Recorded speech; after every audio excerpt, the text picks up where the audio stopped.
to making this program always successful. So thank you very much once again. So for you, I requesting of my speaker panel to give you.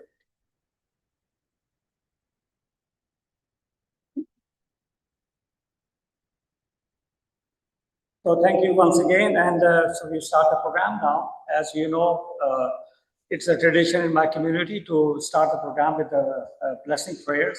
The first we do that, then we will ask indigenous, our friend, Elder Eagle Spot to come here and do the blessing service. So first I request Adil Ahmed, please come here to recite the portion of the Holy Quran and the translation. Mr. Adil Ahmed.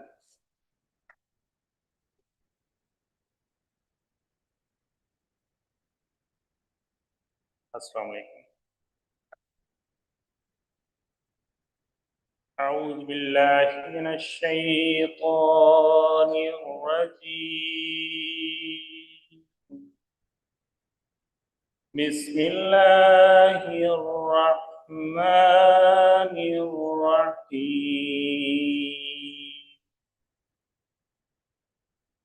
الحمد لله رب العالمين.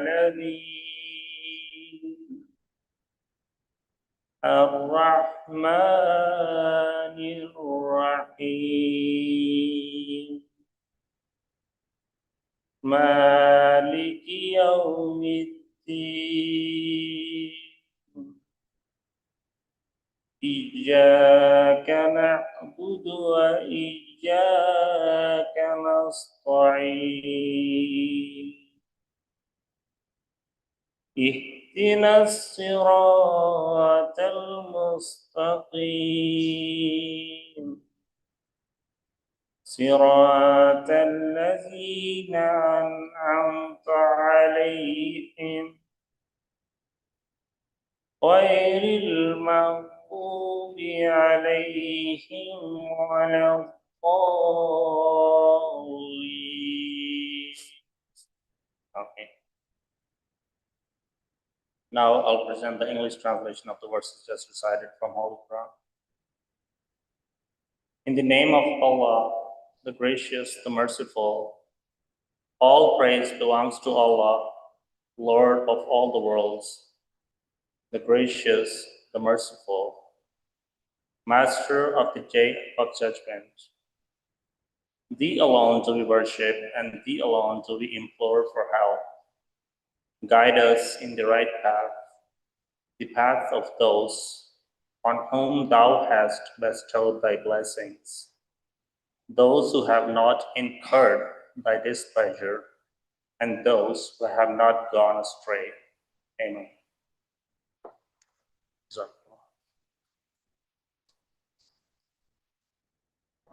Thank you, Adil. Thank you. Now I request Mr. Eagle Spot, a good friend to community, and now the second time that he's coming to do the blessing ceremony, and we honor to hold this conference in this land, Okanagan Valley, such a beautiful place.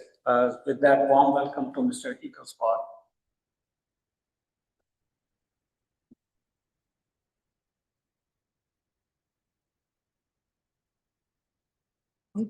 Good evening, and I have the opportunity of doing the territorial welcome. But before I do that, I will give you a little bit of history about the Okanagan people in this area. Those of you who know where the Kalamalka Hotel is on Main Street, that's where one of the Okanagan chiefs lived.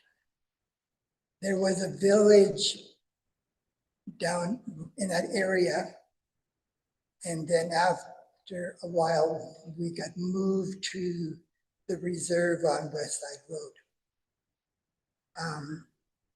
Last year, the mayor talked about the village that was downtown in Vernon and acknowledged that we were displaced. The Okanagan Band is one of 6 bands that are part of the Okanagan Nation, which is headquartered in West Bank. the Okanagan Nation went from Merritt to the Rocky Mountains and all the way to the Columbia River. So our nation historically was very large. When Canada and the United States were both, their boundaries were established, half of the Okanagan Nation lives on the Colville Confederated Reservation in Colville, Washington. And then the other half, we're here, we're on the Canadian side. Yes, okay. The Okanagan people historically were not just roaming around. They had historical governments. There was chiefs within the nation prior to contact.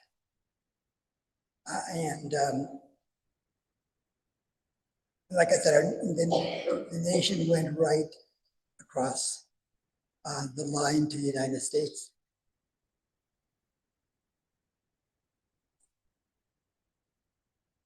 Today, we do have a chief and council, which is elected every 2 years. And the 6 other Okanagan bands from here to the border, we also have elected chiefs and council. And that's under the Federal Indian Act. That's how those governing bodies have been established.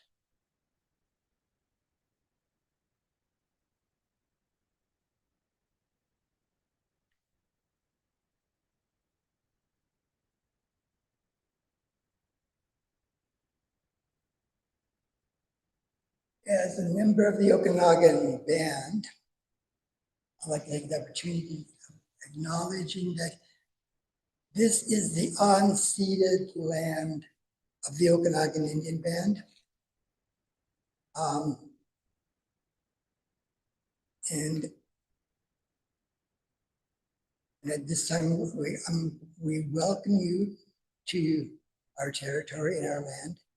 And we would ask that if you don't know much about the Okanagan people, that perhaps you might want to maybe go to the Okanagan Historical Society. They have some great books. And there are some books that have been written to talk about the Okanagan Nation and the Okanagan Band.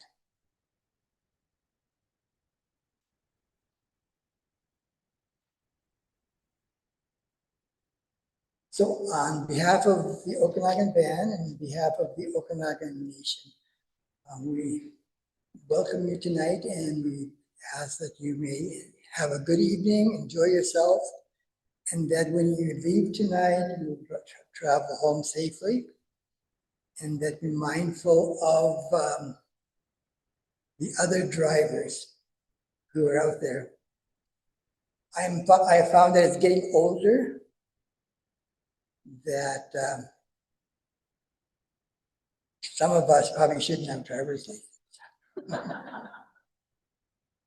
So just be mindful of particularly older people who are driving.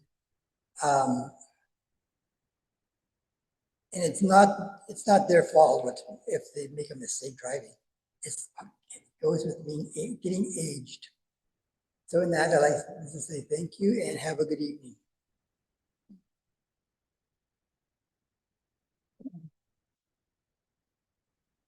Thank you very much, Mr. Eaglespot. Now I request Councillor Mohini Singh, as you know, Councillor, he's from Kelowna, as being member for 2nd or 3rd term? 4th. A 4th term as a councillor of city. And since, I know her since 2005 and we held the first conference, I always have a very good memory with her. We grew together.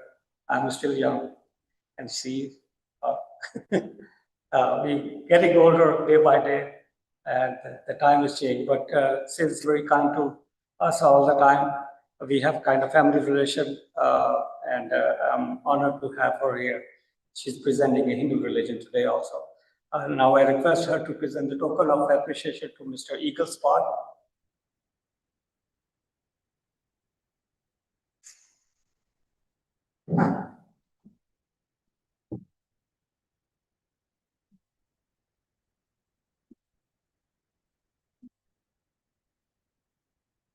So thank you very much, Councillor. So we get ready to start the program formally with our speaker panel. Before introducing the moderator, I'd like to say a few words about this event. Just to remind, maybe you know my speech by heart now. In the name of Allah, the gracious and merciful, worthy chair, honorable dignitaries and respected speakers, ladies and gentlemen, Assalamu alaikum wa rahmatullahi wa barakatuh, meaning may peace and mercy of God and His blessing be with you. On the behalf of Ahmadiyya Muslim community and our respected partner faith representative, it is my honor to welcome dignitaries, moderator, as speakers today's conference and you to the 7th World Religion Conference in Vernon, BC. We started in this area, the first conference in 2005 in Kelowna. We had a tremendous success with the 450 plus guests. And because of tsunami in Indonesia, we sold out the conference 2 weeks prior to conference. So there are moment comes, then we had to announce that there was no room inside of hall. But there are moment comes like that. This conference has a long history, starting from December 1896. The founder of community, Mr. Ghulam Ahmad, the Promised Messiah, who started this conference, initiated. Since that, it became in every country, every city to host such kind of conference where we can bring the faith together, promote the harmony, peace, and commonality among us. So here we have set up the stage that no one is allowed to criticize any religion. If anyone has a beautiful teaching of the religion, they should bring forward and share with us, so we can learn about their faith and spread the peace and harmony. And today's topic is bringing the peace in the world. I hope our learner speaker will have such a effective presentation that you will take something good from them. With that, I really thank you to all of you, especially the moderator, Gary Reiner, been working with me since last 2 months. And today he will sleep well because I won't be calling him tomorrow, say, Gary, how many people are showing up?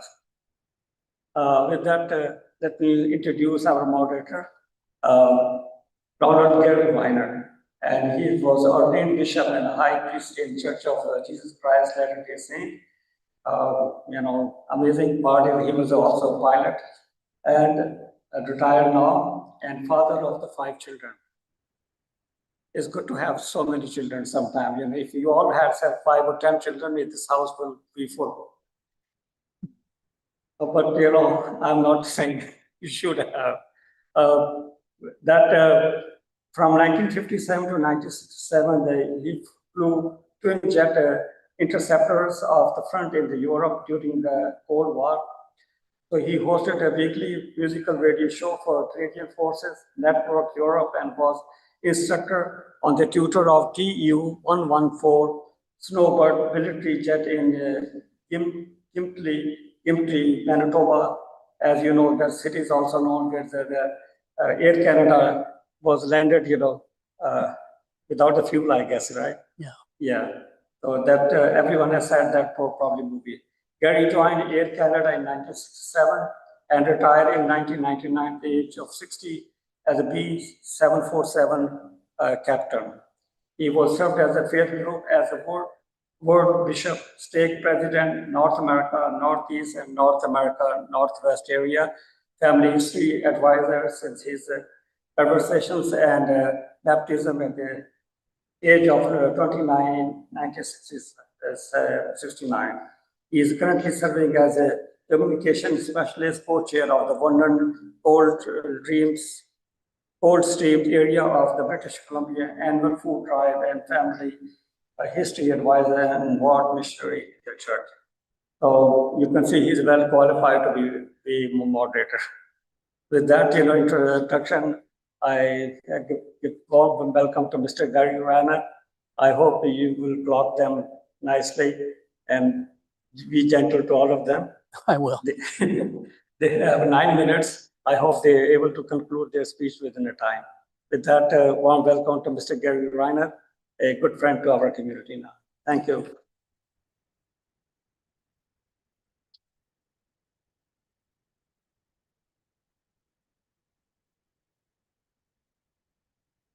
Well, Rizwan is really the captain of this whole program.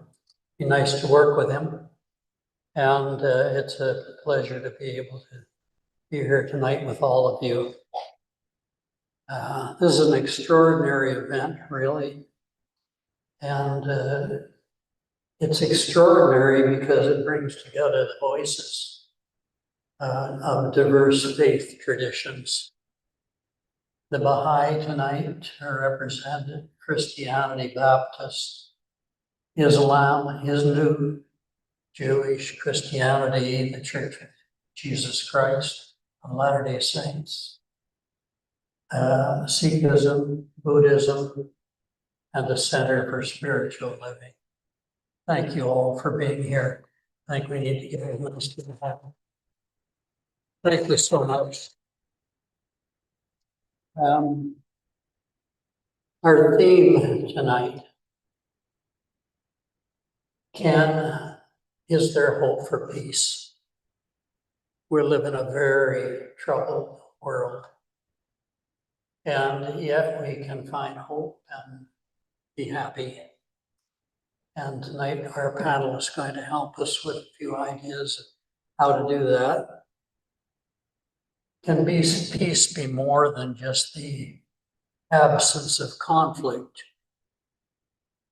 I believe it can, if it's rooted in the spiritual principles of mercy and justice, of kindness, kinship, harmony, genuine caring for each other, and love for all people. I've traveled all over a lot of the world, met a lot of different people in different countries, as many of the panel have. And I find there's always a common bond of kinship when we treat people with respect and love. So, fasten your seatbelts and listen up as we learn how to turbulent air together. You know what turbulent air is?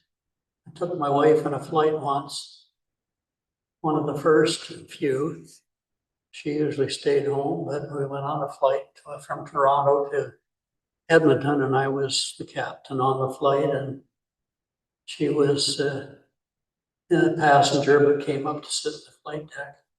It was probably the most turbulent flight I ever was on. And my wife is what we call a white knuckle flyer.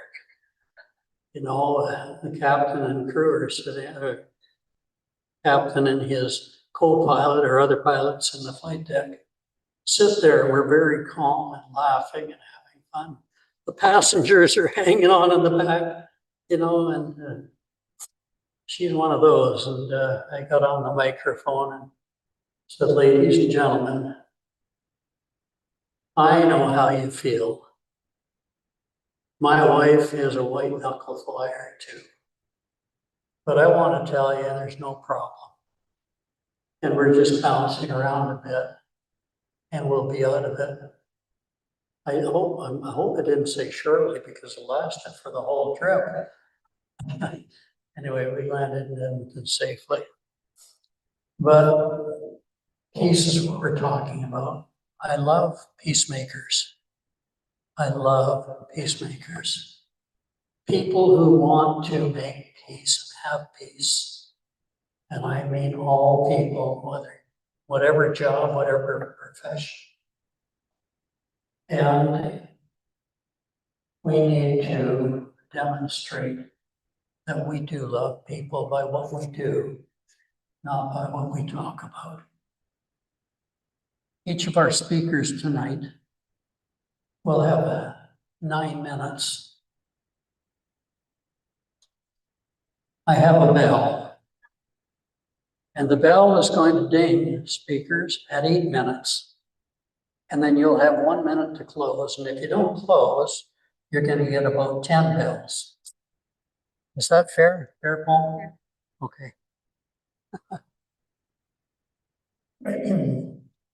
And I'd also like to ask you to do something as an audience tonight. Listen to each speaker very carefully. They've spent a lot of time preparing. They have some wonderful ideas, and they have it demonstrated in their lives and by their professions that they are peacemakers. And I'm happy about that. So as we listen to each one, could you, in your mind, think of at least 2 ways that you can contribute to building a peaceful world yourselves? We all think, what can I do in this world of turmoil to build a peaceful world that's grounded in our common relationship with the divine?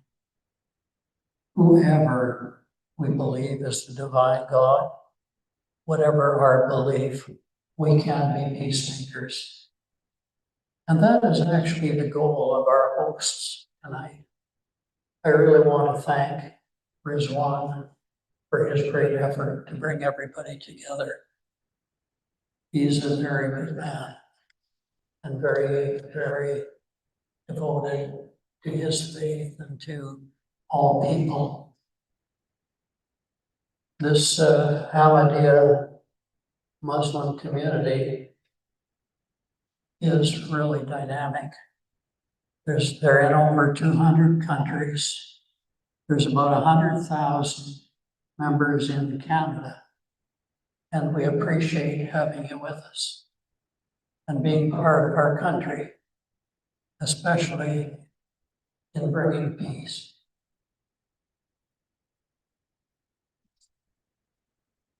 I'm just going to address the panel for a minute regarding turmoil in our day. Let me take you on a quick flight around the world. We don't like to deeply go into what turmoil there is, but there is turmoil. A lot of it in our day. Maybe some of our speakers will tell us what's going on. But several sources report, I'm going to imagine you're in an airplane, you're looking down at that earth down there, and you're going over these countries that I'm going to mention. And what is going on down there? 100 Christian churches across Canada. This is just in Canada, have been damaged or destroyed in the last 3 years. Almost all of them are related, and a majority were on indigenous lands. In the United States, so now we're flying over the United States looking down.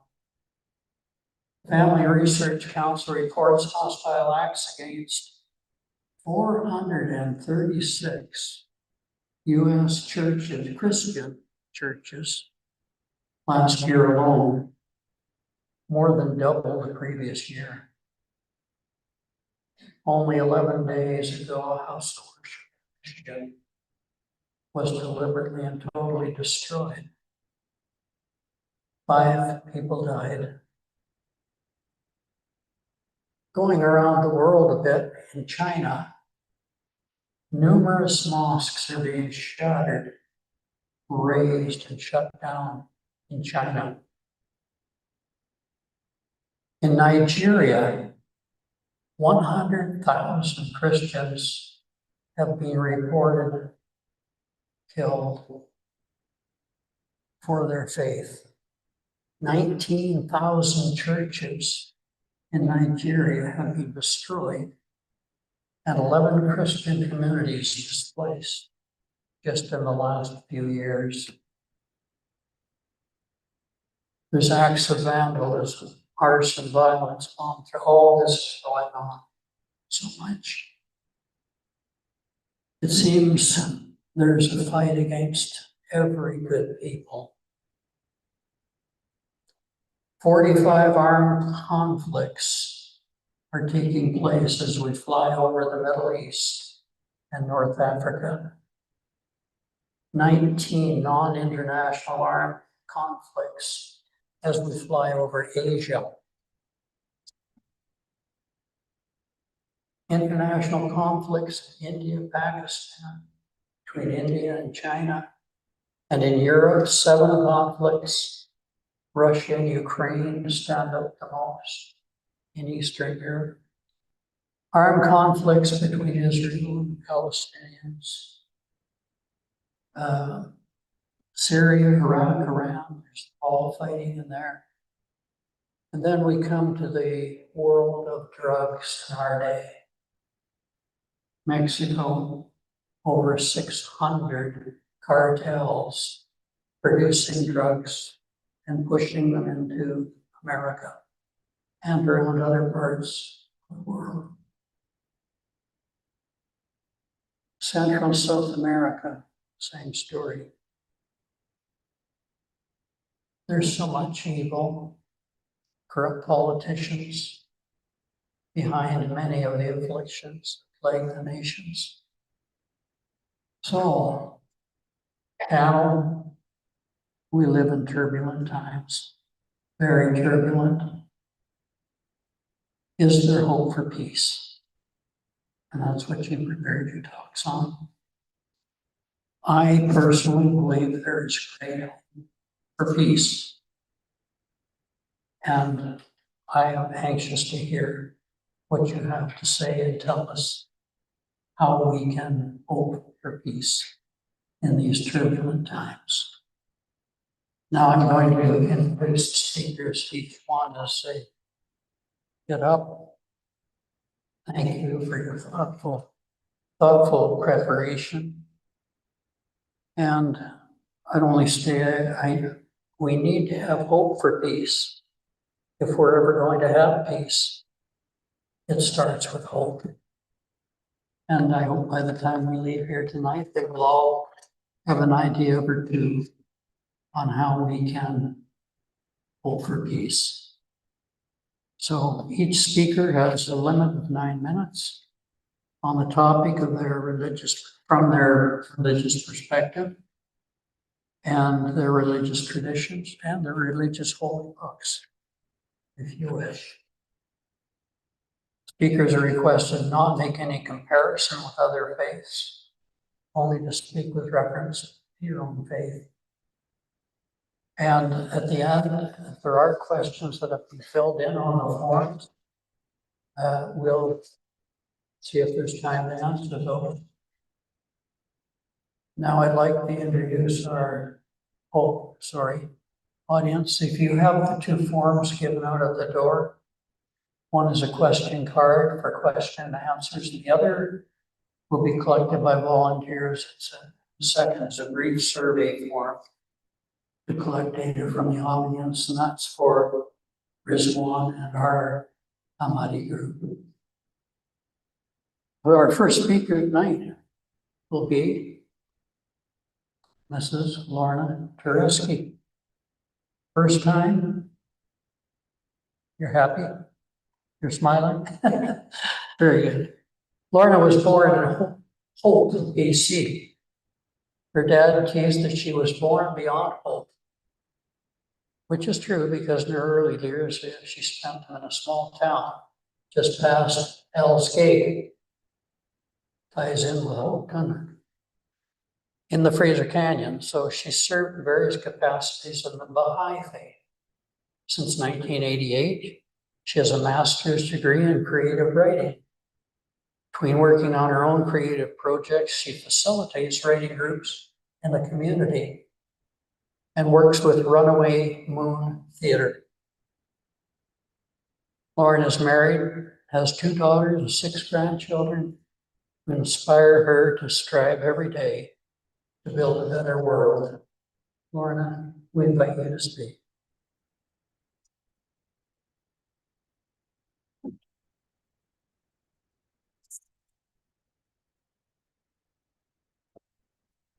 Thank you for the introduction, Mr. Rainey. Hello to my fellow speakers, and thank you all for coming tonight to listen, to learn, and I believe to eat some delicious food. There's no clergy or any one person who speaks on behalf of the Baha'i community, so we encourage anyone who's willing to take a turn giving talks at events like this, and I'm delighted it's my turn this year. However, you can be assured that nothing I'll say tonight has been vetted by any authority. So I did run everything by my husband, and he thinks it's okay. Public speaking was a required element when I was a teenager in the Surrey 4-HB club way back in the 70s. We were coached by a mom in her living room, and she made sure that we glanced down at our recipe cue cards occasionally. Even though we mostly had our speeches memorized so well, we could just flip through the cards as we spoke without ever looking down. Cue to today, and I will actually be using my notes, otherwise you'll be in for a long ramble and the bell. The Baha'i faith is a relatively new religion, so many people wonder what it is and how to pronounce Baha'i and Baha'u'llah and who was Baha'u'llah. This will be short and sweet in explanation as you'll ever get, but pronunciation first. Translated from Arabic, Baha means glory, U means of, and La is a contraction of Allah, God, glory of God. When you run it all together, Baha'u'llah. And a Baha'i is simply a follower of the glory of God, and literally, Baha'i means of glory. In the middle of the 19th century, God summoned Baha'u'llah to deliver a new revelation to humanity. Through 4 decades of imprisonment, torture, and exile, thousands of verses and books and letters flowed from his pen. In his writings, he outlined a framework for the development of a global civilization, which takes into account both the spiritual and material aspects of life. Baha'u'llah said, "I have never aspired after worldly leadership. My sole purpose hath been to hand down unto men that which I was bidden to deliver by God." That explanation with just a little bit of editing is right off the Baha'i International website, which you can check out if you would like to learn more. Baha'u'llah said, "These fruitless strifes, these ruinous wars shall pass away, and the most great peace shall come." Yes, spoiler alert, Baha'is believe not only is there hope for peace, but that peace is inevitable. In October 1985, 40 years ago this month, the Universal House of Justice, the International Governing Council for the Baha'i Faith, addressed a letter to all humankind titled "The Promise of World Peace." In the letter, they say, "The great peace towards which people of goodwill throughout the centuries have inclined their hearts, of which seers and poets for countless generations have expressed their vision, and for which from age to age the sacred scriptures of mankind have constantly held the promise, is now at long last within the reach of the nations. For the first time in history, it is possible for everyone to view the entire planet with all its myriad diversified peoples in one perspective. World peace is not only possible, but inevitable. Not only possible, but inevitable."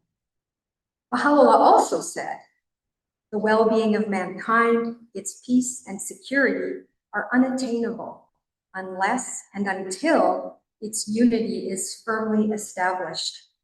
So before we achieve peace, we must find our way to unity, not sameness, not a blended version of us all, but unity that respects and celebrates cultural traditions and differences. Unity that recognizes our spiritual reality, which is neither race-based, nationality-based, nor gender-based. Unity in diversity. In his final will and testament, Baha'u'llah appointed his son, Abdul Baha, which means servant of the glory, to lead the Baha'i community. Regarding how to achieve unity in spite of our vast differences in beliefs, Abdul Baha said, each sees in the other the beauty of God reflected in the soul. And finding this point of similarity, they are attracted to one another in love. This love will make all men the waves of one sea. This love will make them all the stars of one heaven and the fruits of one tree. This love will bring about the foundation of real unity. Love is a mystical magnet that draws souls together, but building a new civilization on board the third rock from the sun requires principles that guide tangible actions. Baha'u'llah often referred to himself as the divine physician. Among his many counsels to mankind, he named medicine or principles that necessary to heal the wounds of injustice and disunity. These principles now are commonly held truths in many places and spaces around the globe today, but in the mid-1800s, when he enunciated them, they were pretty radical. I'm going to quickly read them, and you can just close your eyes and ponder.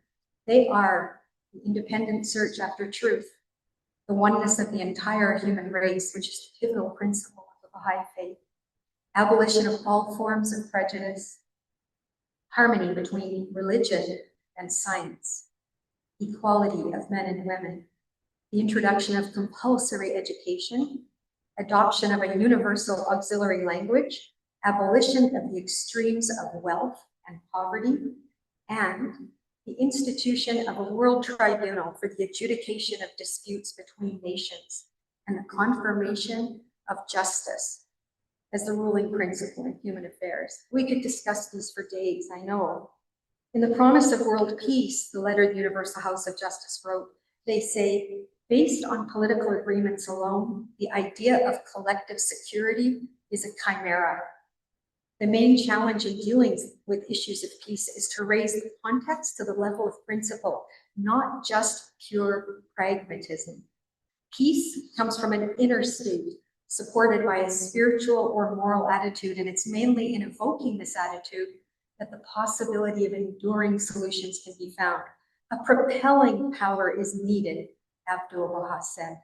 The promotion of the oneness of the kingdom of humanity, which is the essence of all the teachings of the manifestations of God, is impossible except through the divine power and breaths of the Holy Spirit. Other powers are too weak and are incapable of accomplishing this. We recognize that we can't repair the rapidly disintegrating institutions and customs that no longer serve humanity. But there is a parallel, integrative process happening. Baha'is, in collaboration with like-minded individuals and groups, are learning to use the principles Baha'u'llah gave us, experimenting with a framework of action designed to help us learn how to release the society-building power in Baha'u'llah's revelation. It's overwhelming to see so much violence and suffering in the world, but we cannot let apathy or lethargy steal our agency. As the condition in the world grows more desperate and division among people more severe, every conscientious soul must respond. We'll all be affected by these travails. We don't need to be confused by them. We will be saddened by humanity's suffering, heartbroken, but not paralyzed by them. We must take our heartfelt concern and use it to build communities that offer hope in place of despair and unity in place of conflict. I'm going to circle back around now to the theme of this year's conference, is there hope for peace? And I'm going to give the final words to Abdul Baha, who said, man is under all conditions immersed in a sea of God's blessings. Therefore, be thou not hopeless under any circumstances, but rather be firm in thy hope. And before I sit back down, I also just want to acknowledge and express gratitude to Jack Spotted Eagle for welcoming us on behalf of the Okanagan people. And I want to say that we're so grateful. I'm so grateful for the stewardship of the lands for the many, many thousands of years from the first peoples and for their ongoing care of the land and all of the beings on it. Thank you.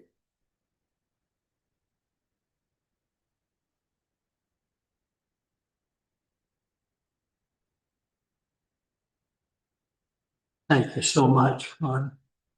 Appreciate your remarks. Our next speaker will be Pastor Charlie Whitley of the Baptist faith. Charlie is a multi-faced background, faceted, I guess better, multifaceted background, including be good people, a police officer in England. Oh, well, that's okay. We don't have to be good. We do. And also a teacher in Zimbabwe and around the world. Charlie spent 7 years as a pastor in Vancouver before he and his wife, Judy, moved to Vernon in 2013 to serve at the Vernon Christian Fellowship.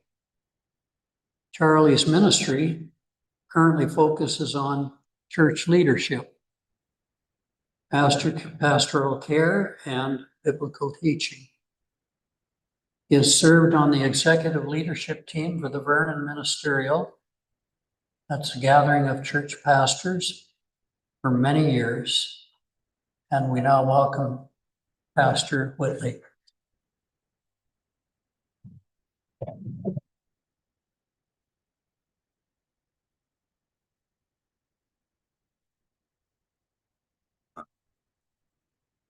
Thank you so much for your kind welcome. And Chief Jack Spotted Eagle, thank you so much for your welcome to us all here. And it's a pleasure to be part of this group. I'm looking forward to hearing what others have to say. As I've already been introduced, my name is Charlie Whitley. I'm a pastor here in Vernon. I'm married to one wife. We have 5 children, 1 in New Zealand, 3 in Winnipeg, go figure, and another in Red Deer. I'm filling in for Randy Ham, who was with us here last year and was looking forward to being with us here tonight, but it's his daughter's birthday today, and that takes precedence. His wife is away, and he is responsible for all the festivities with the family. But he is hoping to join us later this evening, no doubt in time for the meal. So I'm going to jump straight in. We have heard the question, and here's my response. Is there hope for peace? My answer, if it's not too confusing, and I'll explain it, is yes, yes, no, and yes. My first yes, the essential backdrop to my answer and to my Christian faith, is the person of Jesus, Jesus Christ, God's Son, Savior. He is referred to prophetically in the Bible as the Prince of Peace.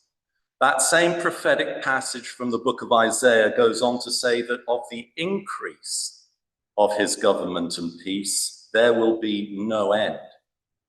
Goes on to finish, the zeal of the Lord of hosts, the zeal of God himself will accomplish this. So yes, is my first answer. It's clear and unequivocal.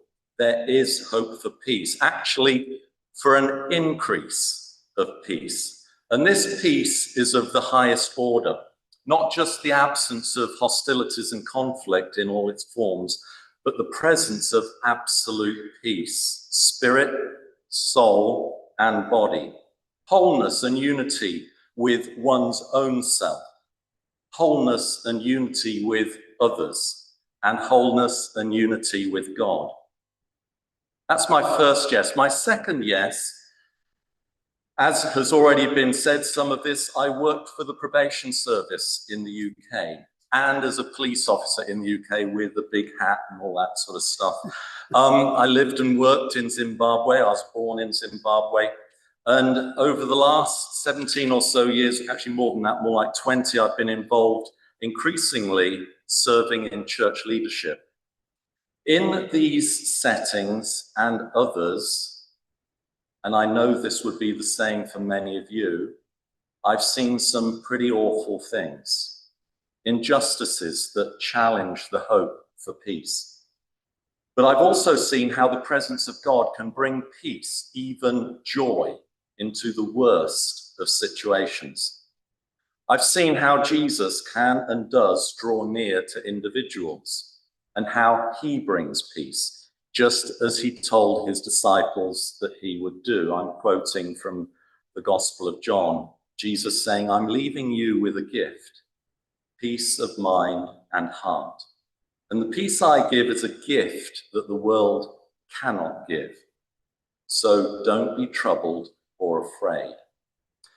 This last year, I have gone out with others onto the streets of Vernon and Kelowna, explaining to folk that we are out wanting to love on our neighbours, and that how we're trying to do this is by offering to pray for them, that God might draw near to them. Is there anything we can pray for you? Some say no, but most say yes. And then we simply pray in response to what they've asked for prayer, asking God to answer our prayers in such a way that Tom or Mary know that God loves them and cares for them. We have many, to my mind, amazing stories of how God has drawn near to individuals and brought peace, encouragement, and love into some very troubled situations. That's my second yes. Now on to my no. Is there hope for peace? Yes, yes, and now no. And I smile and laugh because there is hope. I'm convinced of the yes, but there is a no. As time passes, as years pass, we live, it seems, in an ever-increasing pressured environment. A generation ago, I grew up in, to my mind, an essentially unpressured environment, a peaceful English village. Other folk around the world grew up in a catastrophic nightmare: food scarcity, rampant disease, death, rape, murder, bombing. Now, not a generation ago, but now, even in the most remote place, it seems that nowhere is cut off and oblivious to the horrors that is the everyday life for some. And so we all feel pressure. The pressure of the situations, the pressure to find a solution, the pressures to have an informed opinion, the pressure when we faced hostile response to our honest opinions. Most of us handle pressure relatively well, balancing personal, family, work, and community pressures reasonably well. But the immediacy of the pressures that news and social media bring us, even in the most remote parts of the world, this is beyond the coping mechanism of most normal, sane people, and brings a real absence of peace besides the lack of peace in the situations that we read and hear about. Pressure squeezes us. And what is at the core of us emerges, squeezed out. And it is all too obvious that at the core of some of our fellow humanity, perhaps at the core of ourselves, there is something rotten and violent. And when push comes to shove, that rottenness emerges. I was one Sunday morning on my way to church, the church I'm serving at. I was crossing a pedestrian crossing. A car emerged the distance of this to the wall over there, leaning on its horn, wanting me to get out of the way. On a good day, I would have smiled and backed off. That particular day, I shook my hands, pointed at the signs, shook my hands. He gestured to me, the driver. with a finger. My wife said to me, well, that was embarrassing, wasn't it? But it was actually far more than just embarrassing. I know the seething rage and indignation that I felt. Thankfully, my personal capacity for hostility and violence is limited. I don't own a gun. I'm 65. Despite how I might appear, I'm not very fit. But for some of our fellow humanity, the capacity is far beyond mine. And it does not exclude, I wish it did include, but it doesn't exclude this capacity: indiscriminate bombing, rape, abduction, human trafficking, slavery. So no, there will not be peace while human beings behave like human beings can behave. And my Bible says that just as there will be an increase of peace, so there will also be an increase of catastrophic war as we approach the end. Which brings me to my end, my third yes, a final, everlasting yes. Jesus has promised to return.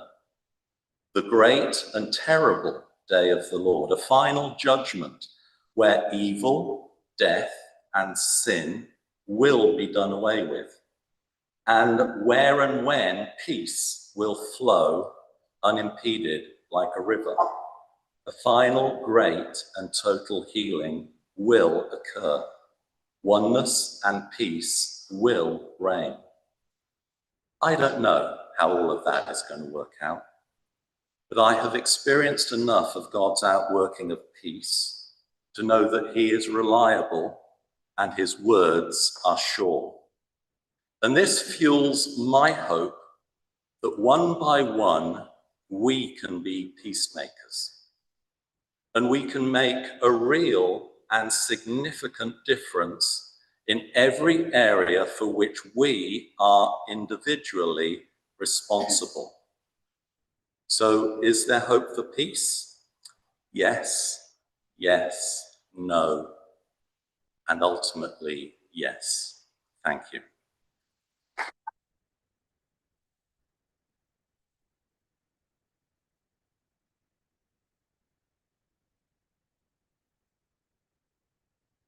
Thank you, Pastor Whitley. We appreciate your remarks very much.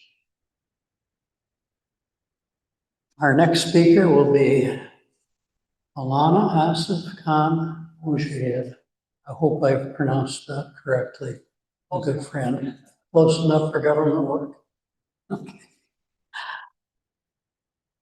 Our good brother has been serving, representing the Ahmadiyya Muslim Committee in various capacities since 2011, such as head coordinator for the National Youth Education Camp and researcher for various Muslim television, Ahmadiyya productions, documentaries.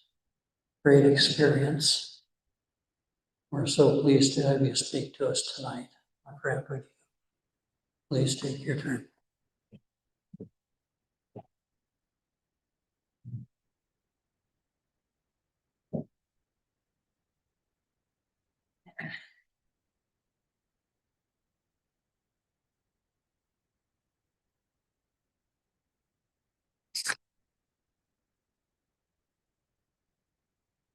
Assalamu alaikum wa rahmatullahi wa barakatuh. May the peace, blessings, and mercy of Allah be upon you all.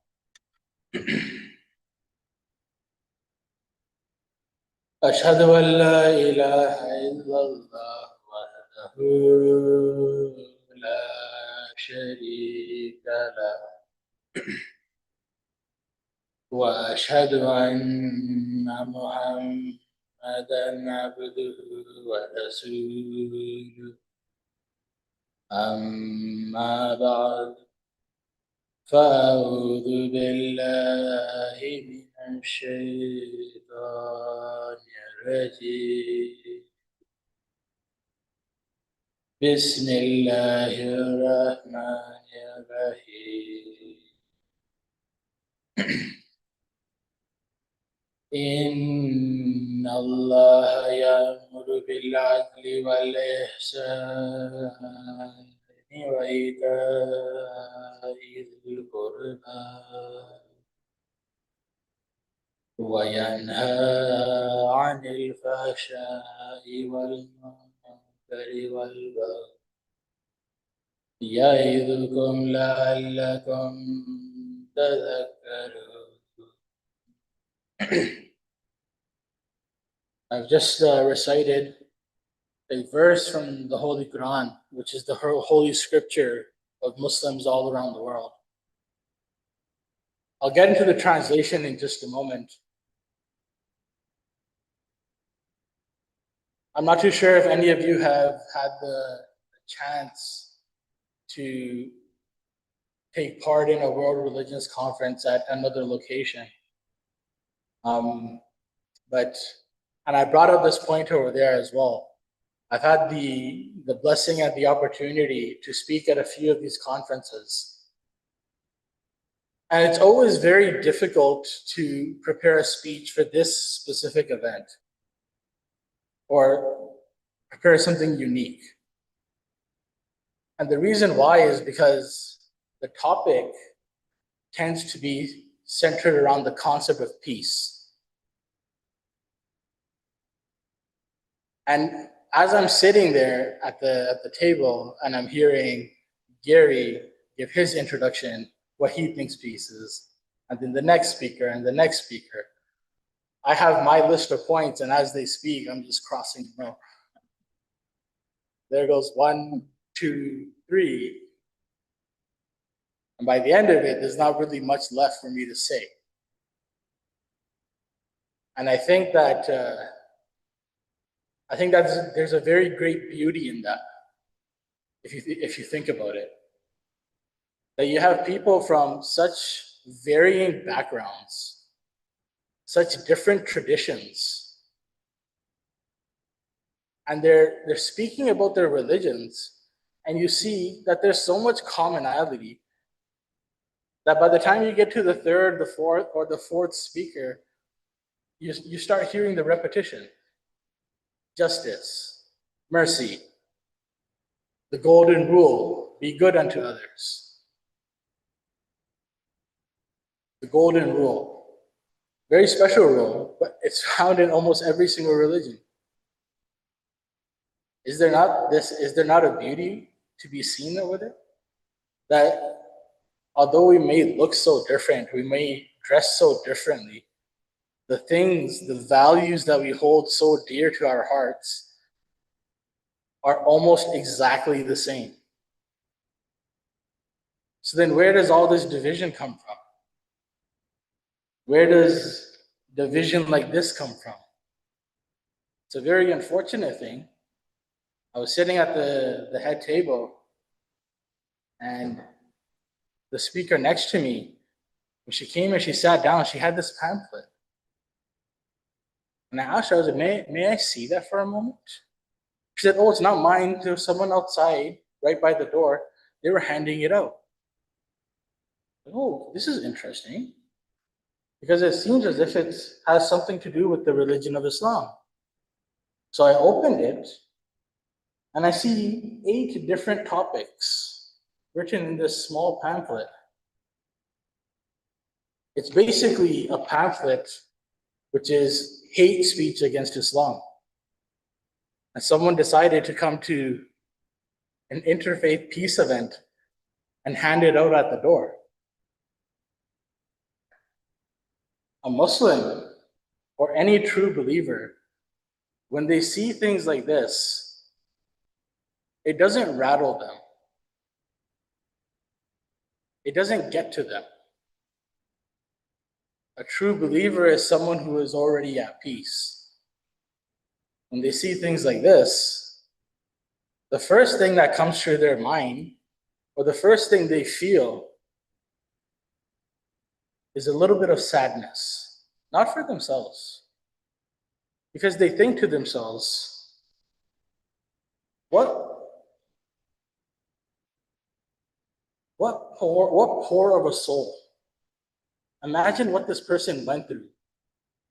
Imagine what their life was like. That they came to an event that was supposed to be about peace, and they stood at the door handing out hate literature. And I hope that the person who was handing this out is here today. I hope they're listening. I want you to know मैं ये अपने मैं इसके यहाँ में volume on कर things दूं like this, तो दो बंदे ऊंची करके सुन they will never be successful. God has written this. God has written this over and over again. Hate will never triumph. Evil will never triumph. It is within the nature of hate and evil to be defeated. This is written over and over again. The topic for today's address is hope. I had the pleasure of visiting the University of British Columbia yesterday, where we were introducing Islam to various different students. It was in Islamic Heritage Month. We had on a very good display about different traditions and cultures within the religion of Islam. And every single student that I spoke to, first and foremost, they were willing to listen. No matter what it was you had to say, they were willing to listen. They were willing to give you some time, just like every single one of you today has done. It's a Wednesday. It's a working day. A lot of us have kids. The organizers of this program, they woke up extra early in the morning and left from Surrey, BC, and drove 5 hours to come here and hold this event. Does that not put hope in your heart? The fact that we have close to almost over 150 people here on a working night and a school night, does that not put hope in your heart? A believer, someone who believes in God, someone who has that faith within their heart, things like this never shake them. It doesn't work. And it's really unfortunate that when I was saying this, there were a lot of people that were shaking, that were nodding their heads. And the reason why they were nodding their heads is because they experienced it as well. They know, oh, okay, yeah. I remember the first time that happened to me. The verse of the Holy Quran, which I recited in the beginning, it's a very beautiful verse and it's very unique. It states that Allah commands you, or He has enjoined upon you, the believer, 3 things, 3 steps. The first is justice. Justice. If we desire peace to actually be established, yes, we have hope for it. And yes, there are prophecies and promises of peace to come. Does that mean we're just going to sit around and wait for it? Or do you reap what you sow? The Holy Quran says the same thing. There is nothing for man except that which he strives for, except that which he goes for. He has an aim in his life. He has a goal. His desire is to establish peace in the world for the sake of his family, for the sake of his children, for the sake of his neighbor, for the sake of every single one of you who has decided to come here today. The first step is justice. Could you imagine if we were all just to one another? You could go ahead and ring it. We'll count that as a ring. There you go. Could you imagine if everyone was just? Right there, you would have peace for the vast majority of people around the world. somebody has a difference of opinion in regards to what is right and what is wrong, getting into the whole background of moral philosophy that goes back over 5,000 years. Yeah, okay, we might have a difference. In that situation, what does God say? Ihsan, be kind. Be willing to sacrifice a little bit of what you have for the person next to you. And the third stage, treat people the way you treat your own kin, your family. When you look at them, you don't see a stranger. When you look at them, you see family. Could you imagine a world where we all treated each other like family? That is the ultimate goal. If we can't get there, the very first step, let's just do the very first step. Be just. I have limited time here. The founder of the Ahmadiyya Muslim community, Hazrat Mirza Ghulam Ahmad of Qadian, may peace be upon him, he once said this as well. He said, it was actually in one of his final writings, he said, for a Muslim, if you have Hindu neighbors and Hindu friends, and you know for a fact that it hurts their sentiments and their feelings, if you eat beef, stop eating beef. Stop eating beef. Don't eat it anymore. For their sake. So that they don't feel bad. So that they feel respected. So that they feel dignified in their home, in their streets, in their cities. Give up your right to eat beef. That's what you should be doing as a Muslim. I urge all of you, there are 2 books set up at the back station. There are 2 books there. One is called World Crisis and the Pathway to Peace, and the other is called A Message for Our Time. It expounds upon the teachings of Islam and the pathway to peace. It's not something that can be discussed in 9 minutes. But I urge all of you, and it is my request, to first and foremost do that. And second of all, let's all pray for the person who is handing this out. Thank you.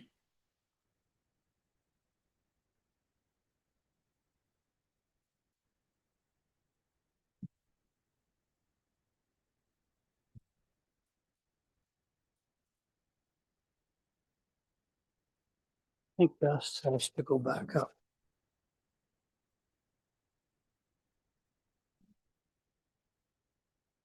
I'm not sure. There's one, yeah, you can. Might just connect it to the YouTube video. Put that on. Oh, is that off of my jacket? I thought it came off.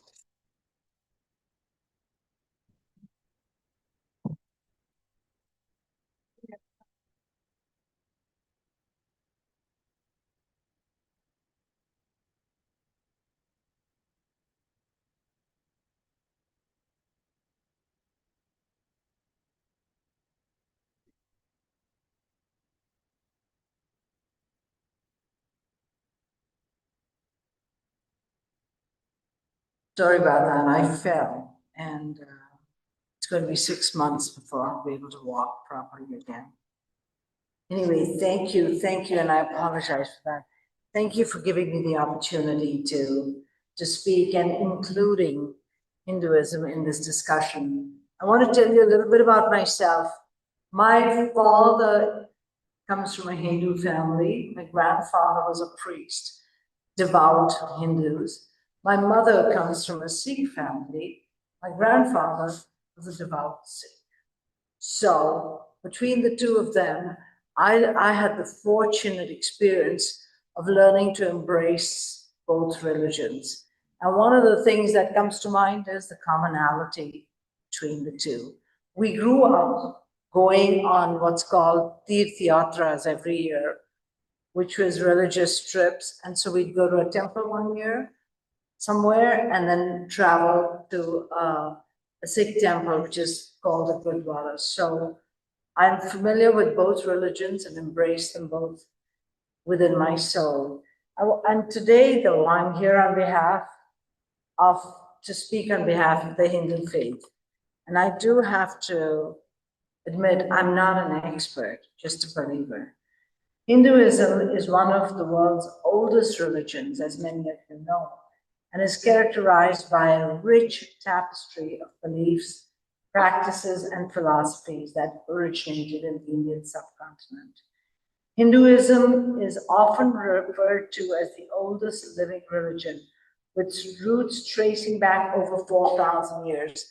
I went to a place called Benares, and there's a great feeling of spirituality there, and it's the oldest continuous civilization in the world, where Hinduism, which is dominated by Hinduism.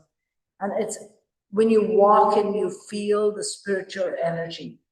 Unlike many religions, Hinduism does not have a single founder or a specific holy book. Instead, it encompasses a wide range of beliefs and practices, often described as a family of religions or a way of life. I'll make this really quick before that bell goes off.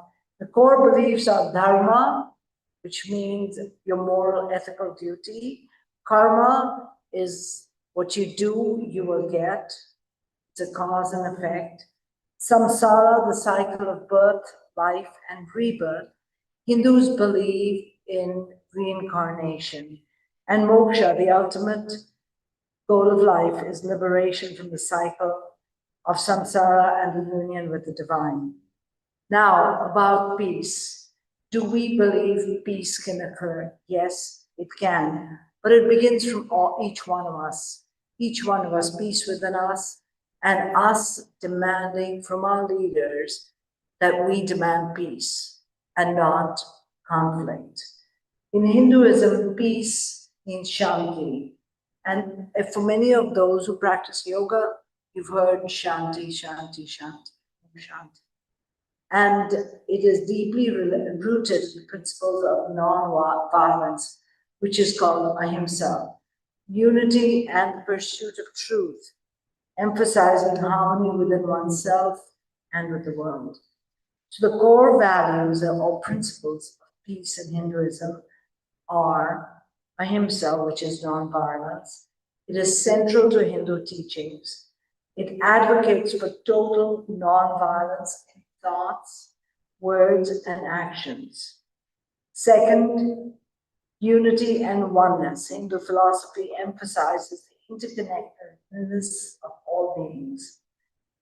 Third, the role of truth. Truth is considered a fundamental aspect of peace. The pursuit of higher truth is encouraged, as an untruth or lies can lead to conflict and suffering. We all know Mahatma Gandhi's influence. Gandhi, a prominent figure in Hinduism, exemplified the principles of non-violence and peace through his leadership in India's independence movement. He coined the term satyagraha, which means truth force, advocating for resistance to oppression through peaceful means. Rather than violence, his teachings continue to inspire movements for peace and justice worldwide. I dare say he had an influence on the apartheid movement too in South Africa. Nelson Mandela would often quote Gandhi in fighting for peace. Philosophical foundations. Hinduism views peace as a natural state that can be achieved through moral conduct and practice of virtues, such as tolerance, forgiveness, and compassion. In Sanskrit, there is a saying, and it says, Vasudeva Kutumbakam, which means we're all one family, one planet. Thank you very much.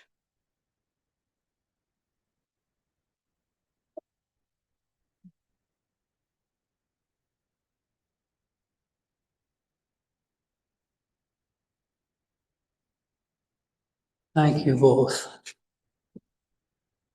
I wanted to mention that Mohini was born in Hyderabad. I guess, is that the way you pronounce it? Hyderabad. And in India, immigrated to Canada in 1983. And she is a counselor in the Kelowna. 4 years? 4 terms. 4 terms counselor in Kelowna civic government.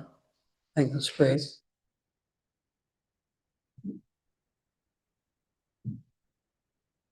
Thank you both, and thank you.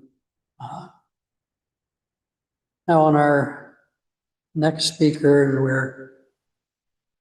we're behind a bit, but we'll be okay.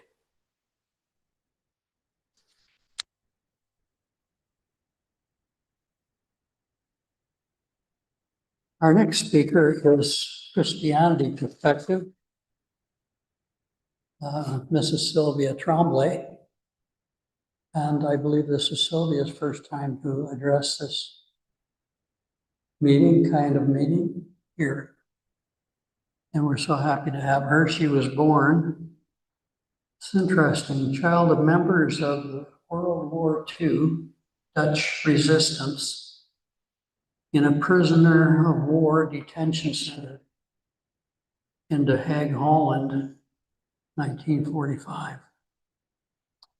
7 years later, immigrated to Canada, the country that liberated the Netherlands with the promise of peace and safety for all. Many years of experience working in social service sector, BC and Ontario. And I would like to read it all, Sylvia, but due to time, I'm going to invite you to come now to speak. Thank you so much for being here with us.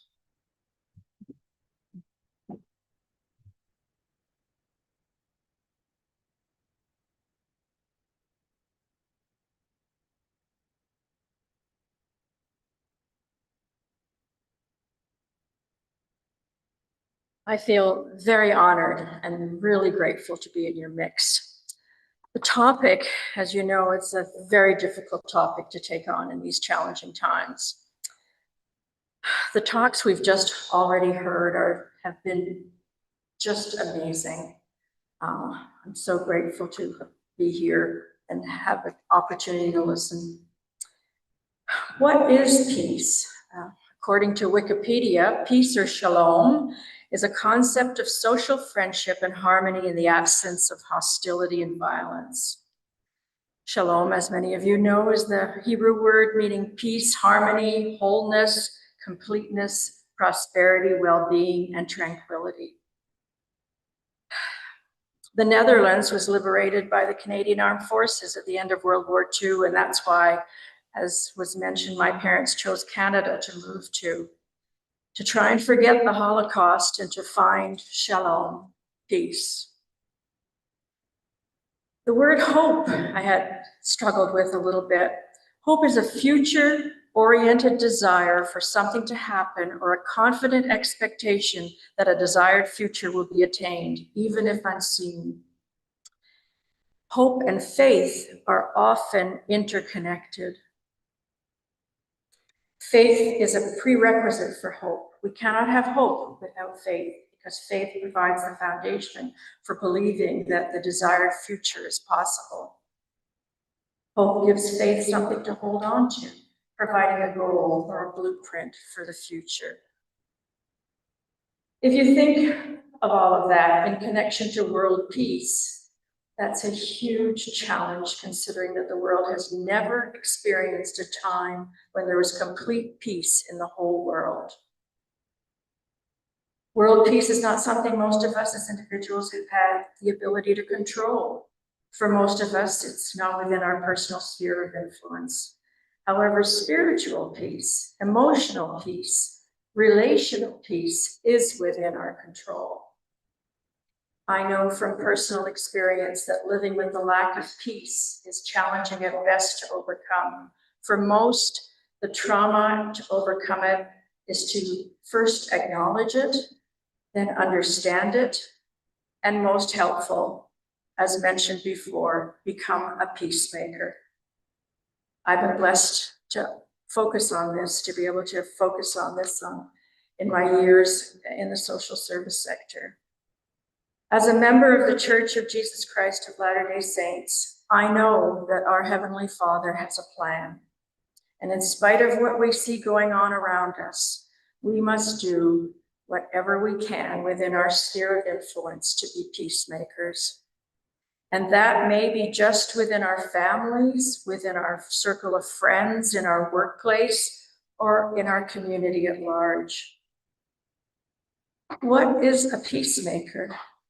A peacemaker is a person who brings about peace, especially by reconciling adversaries.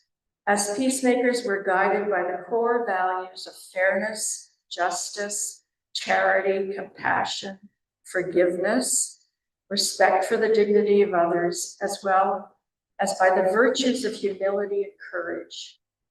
A peacemaker understands that true peace and harmony begins with oneself. Elder Stevenson, a leader in our church, put it this way: peacemaking requires courage and compromise, but does not require sacrifice of principle. Peacemaking is to lead with an open heart, not a closed mind. It is to approach one another with extended hands, not clenched fists. Our dear church prophet, President Nelson, a well-known and respected heart surgeon, he died September 27th at 101 years old. Gave a talk a short while ago called Peacemakers Needed. And I'm quoting him: civility and decency seem to have disappeared during this era of polarization and passionate disagreements. Vulgarity, fault-finding, and evil speaking of others is all too common. Too many pundits, politicians, entertainers, and other influencers throw insults constantly. Says, I'm greatly concerned that so many people seem to believe that it's completely acceptable to condemn, malign, and vilify anyone who doesn't agree with them. He went on to say, anger never persuades, hostility builds no one, contention never leads to inspired solutions. And finally, he said, if there's anything virtuous, lovely, or of good rapport or praiseworthy that we can say about another person, whether it's to his face or behind his back, that should be our standard of communication. I just want to share a short story that I read recently. It's a good example of being a peacemaker. A young man meets an older man and asks him, do you remember me? The older man says, no. When the young man tells him, you were my teacher, and I became a teacher just like you because you inspired me to be like you. And he went on to explain the following story. One day, a friend of mine, also a student, came into a class we were having and showed me a nice new watch he had in his pocket. I decided I wanted it. I stole it. I took it out of his pocket and I put it in mine when he was distracted. Shortly after, when my friend noticed his watch was missing, he immediately went to the front of the class to tell the teacher. That teacher was you. Then you addressed the class saying, the student's watch was stolen during class today. Whoever stole it, please return it. I didn't give it back because I didn't want to. You closed the classroom door and told us all to stand up and form a circle. However, you first told us, you explained that you were going to search our pockets one by one until the watch was found. Then you told us to close our eyes because you would only look for the watch if we all had our eyes closed. We all did this as we were instructed, and you went from pocket to pocket. And when you went through my pocket, you found my watch and you took it from me. You continued searching everyone's pocket, and when you were done, you said, okay, open your eyes, everybody, we have the watch. You didn't tell me then.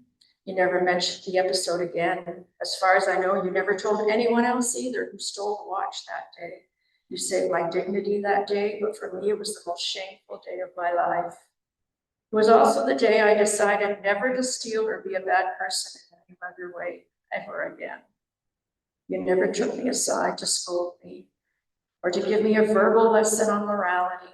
You didn't need to. I received your unspoken word loud and clear, and it stayed with me all these years and helped me become who I am today. Do you remember this episode, Professor? And the professor answers, yes, I remember the situation. However, I didn't remember you because I also closed my eyes when I was looking. Brothers and sisters, is this not the essence of being a peacemaker? If to correct a wrong, we must humiliate, cause more contention or bad feelings, then we're not peacemakers. our late President Nelson wrote an article it was published in the Time magazine to acknowledge his 101st birthday. And he wanted to share two truths. The first one was that each of us has inherent value and dignity.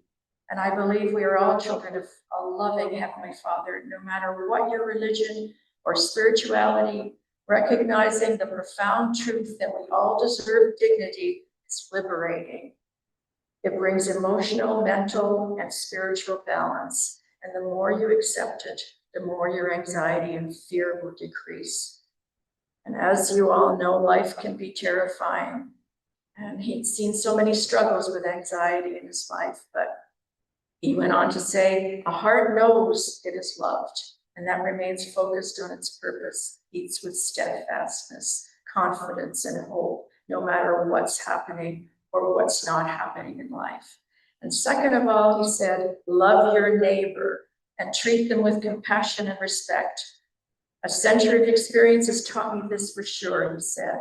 Anger never convinces, hostility never heals, and strife never leads to lasting solutions. Imagine what the world would be like if people were peacemakers, building bridges instead of walls of prejudice. Even small gestures like reaching out beyond the borders of faith, culture, or politics can open doors and heal and give peace. He finished his article by reminding us all that after 101 years of living on this earth, he knows that these are not abstract theological ideas, but practical wisdom.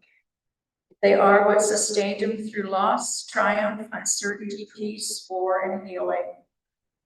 If we embrace these internal truths, honoring our own worth, treating others with dignity, open our minds and our hearts to becoming peacemakers in our own sphere of influence, our lives and our world will be more peaceful, and eventually, when the time is right, our hopeful peace will all be fulfilled. I'm really grateful, very grateful for the opportunity to share, and I leave these thoughts and these words with you. Shalom, peace to all of you. In the name of our Savior, Jesus Christ. Amen. Amen.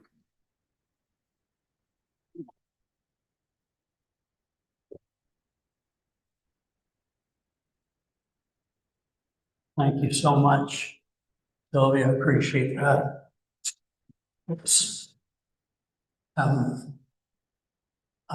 just want to mention Suzanne Shawley as our next speaker. Suzanne, here's my evidence.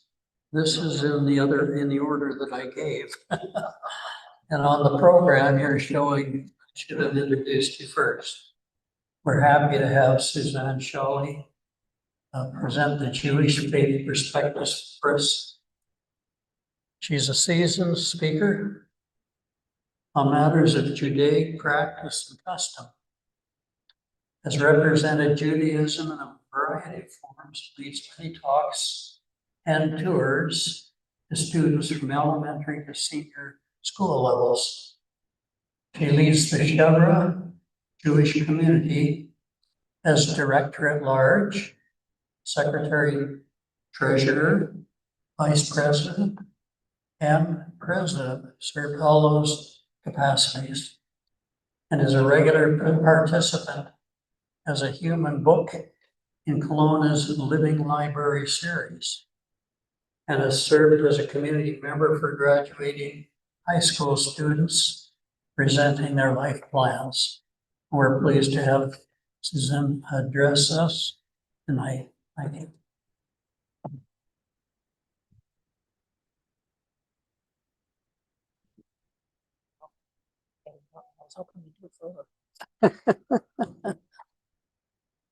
Good evening.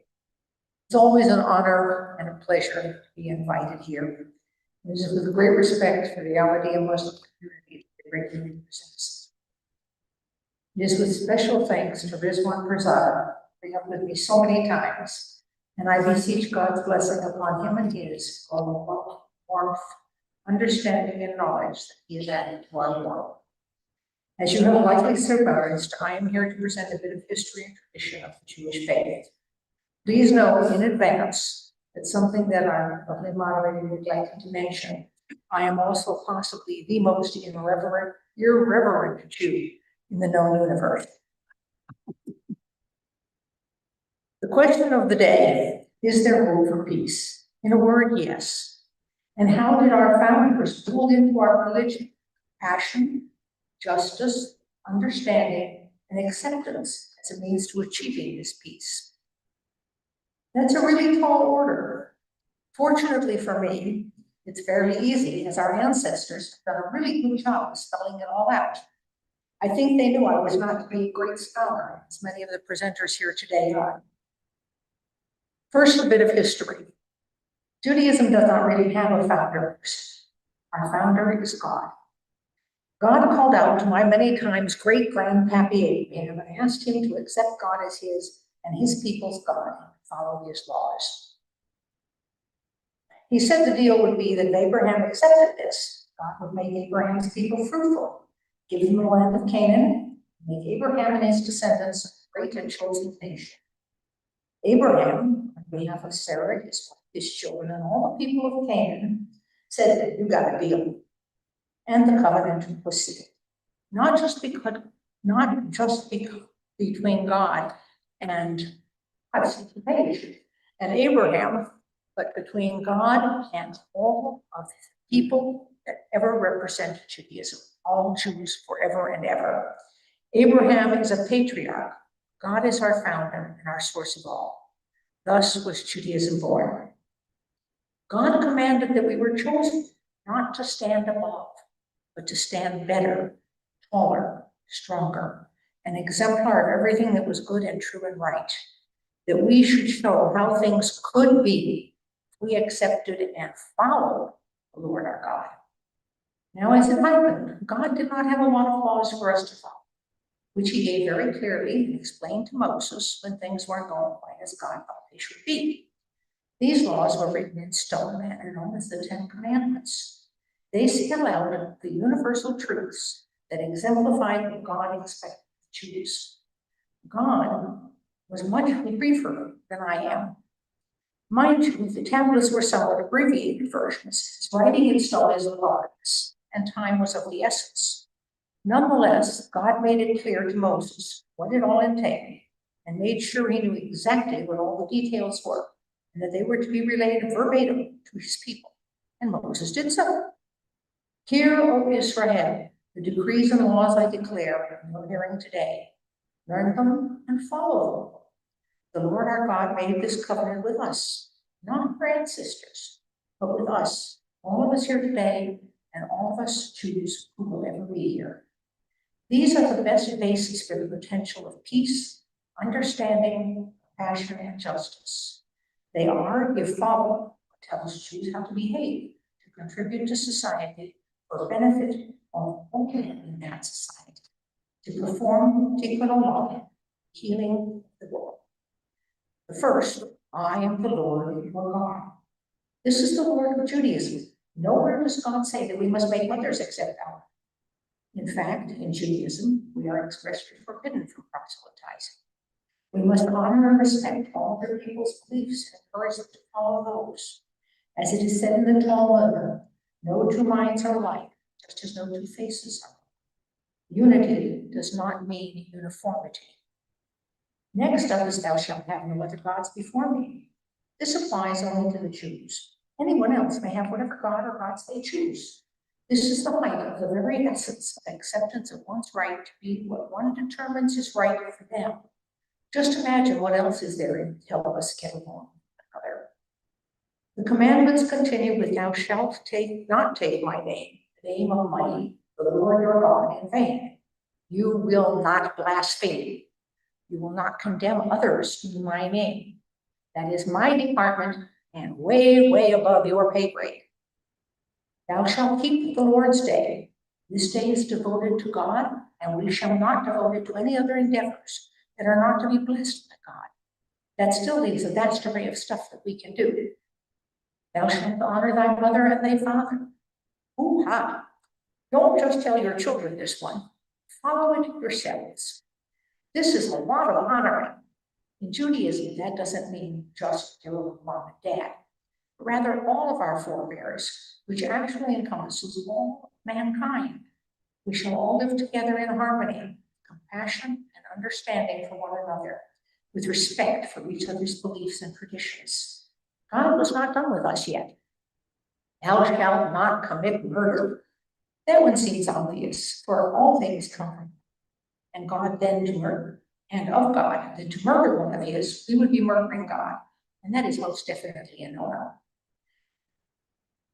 Keep in mind, this does not say thou shalt not kill, which is a whole other kettle of fish, dead or alive. Thou shalt not commit adultery. You take an oath to be true to someone, then break that oath. I don't think so, said God. Keep your word, act justly, honorably, in good faith. Whether the contract be between you and a spouse, company, group, honor your commitment. Deal in good faith. This is the various essence of the pact God made with Abraham and the Jewish people. This is the basis of all justice, much of law within Judaism. Thou shalt not steal. Don't take whatever isn't yours, including the watch. Whether that be a pack of gum from the local convenience store, neighbor's land, you get to have whatever you earn and merit, not whatever someone else earns, you think you deserve. Thou shalt not bear false witness against thy neighbor. We are all neighbors, so keep your nose clean. Don't tell tales, be honest. We are all in this together. It is not a question of who is right, but of what is right. Thou shalt not covet thy neighbor's wife, house, land, servants, ox, or ass, of which I have sufficient, or anything else that belongs to your neighbor.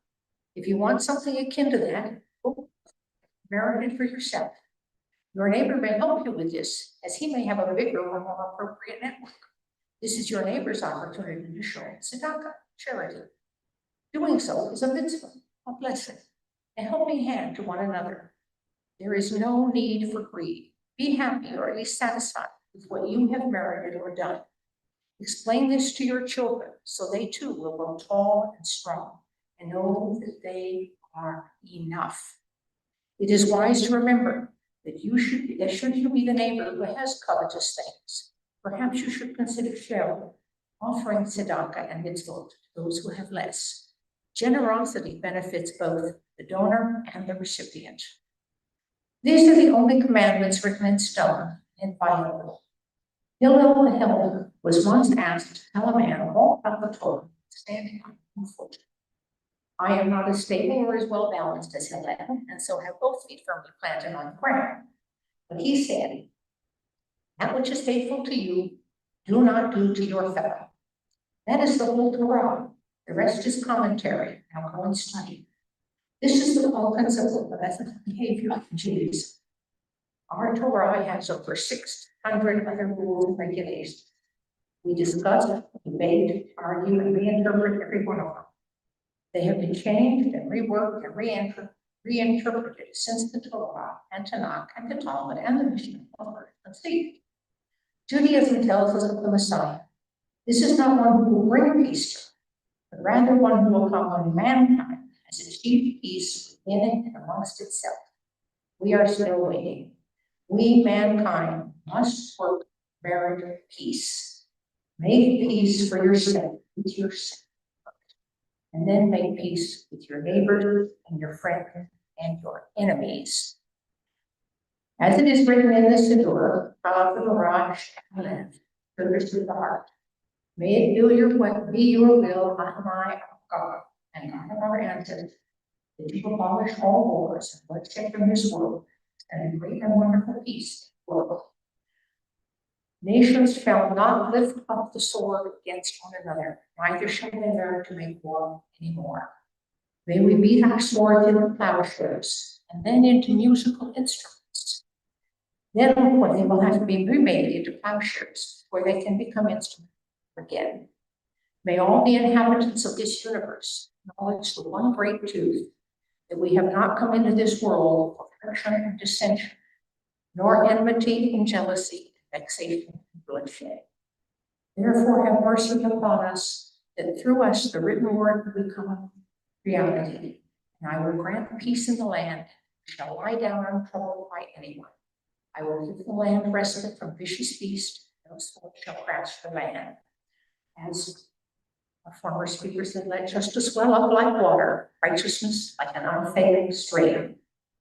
The world is filled with wonderful, loving, passionate, generous people. If you are one of them, mazel tov, that means congratulations. If you are not, I beseech you, go forth and find these others, learn from them, and become one of them. It is important to step up, even if it is uncomfortable or discomforting. The hard conversations are the ones that can lead to positive change. Engage in commentary, in discussion, in debate, in argument. That is how we grow and learn and understand. If we do this on an individual level, we will be better able to elect the right leaders to do so on a higher scale. As W.E.B. Du Bois said, now is the accepted time, not tomorrow, not some more convenient season. It is today that our best work can be done. It is not a question of hope. It is a matter for each of us. We individually must bring about peace. We must live peaceably and aid our neighbor in doing so as well. We are responsible for what we do on this earth and what we allow to happen. We must bring peace. Hope is simply not enough.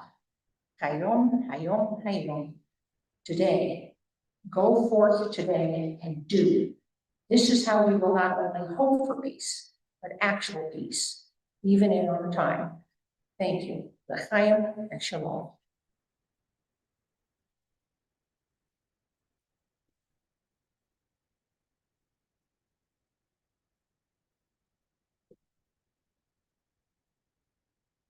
Thank you so much, Suzanne. Appreciate that. Our next speaker will be Mr. Sandeep Singh. And he is a passionate learner, devoted individual who beautifully balances tradition and modernity. He has a strong IT background, thrives in the world of technology, yet his heart remains deeply connected to his cultural and spiritual roots. I would appreciate if we could hear from you now, my friend, and thank you so much for your preparation. Thanks. Thanks, Ronald. Vaheguru Ji Ka Khalsa, Vaheguru Ji Ki Fateh. Respected Rizwan Saab, all the organizers and esteemed guests. Good evening to all of you. I feel grateful to share thoughts on a topic, is there a hope for a peace? Before I dig into the topic, let me give you a brief introduction to Sikhism. Then we'll go to the topic. Sikhism, monotheistic religion founded in 15th century in the Nankana Sahib, present day Pakistan, in the state of Punjab, by Guru Nanak Dev Ji, our first Guru. Sikhism was shaped by 10 Gurus, from Guru Nanak Dev Ji, our first Guru, to Guru Gobind Singh Ji, our 10th Guru. Our 10th Guru, Guru Gobind Singh Ji, before leaving his body, declared Guru Granth Sahib Ji, our sacred scripture, as eternal Guru and a guide for a spiritual and moral living. The three key principles of Sikhi or Sikhism is Naam Japna, which is remembering and meditating on God's name. Second is Kirat Karni, earning an honest living. And third one is Vanshakna, sharing with others, especially those who are in need. So coming to the topic, is there a hope for a peace? So we live in the world where war dominates headlines, where hatred spreads faster than compassion. But the question before us, is there a hope for a peace? It's not just political, it's spiritual. From the perspective of Sikh teachings, the answer is not only yes, there is hope, but also a responsibility. Each of us must become instruments of peace. Peace in Sikhism is not founded in isolation, but through Naam Simran, which is meditation on the divine name, which brings clarity, humility, compassion. Person at peace within becomes a fountain of peace for others. In Guru Granth Sahib Ji, our holy scripture, it's written, Ek noor te sab jag upajya, kaun pale ko mande, which means from one light, the entire universe has welled up. So who is good, who is bad? This verse answers the core of today's question. Peace begins when we realize the oneness of all humanity. When we stop dividing each other by religion, race, or nation, instead we see divine in all. Peace naturally blossoms. But peace is not simply the absence of war. In Sikhi or Sikhism, peace is a state of harmony within ourselves, with others, with the divine. In our daily prayer, every Sikh says, Nanak Naam Chaddi Kala Tere Pani Sabada Pala, which means through the remembrance of divine, may we rise in high spirits and may all of the humanity prosper. This simply yet profound prayer, which every Sikh recites daily, is the heart of our vision of peace, Sarbadda Pala, which is welfare of all, not just ourselves, not just our community, but all the people. So is there a hope for a peace? Let me share 3 insights from Sikh teaching that would answer this question. First, peace begins within. Sikhism teaches the foundation of world peace is inner peace. Guru Arjan Dev Ji, our 5th Guru, he says, Kar sukh vasya, bahar sukh paya, which means I dwell in peace within my home, only then do I find peace outside. This verse beautifully captures the essence of peace. If we are disturbed inside by anger, ego, or greed, then no matter how many peace treaties are signed, the world cannot be peaceful. Sikhism teaches that meditation on the Naam, that is the divine name, calms the mind and cleanses the heart. A peaceful individual becomes a source of peace for others. Second, peace is sustained through justice. Without justice, peace is like a fragile glass. It can shatter at any moment. The Sikh Gurus never promoted passive peace. They taught that to establish true harmony, we must stand against tyranny and protect the weak. Guru Arjan Dev Ji, our 5th Guru, gave us a living example.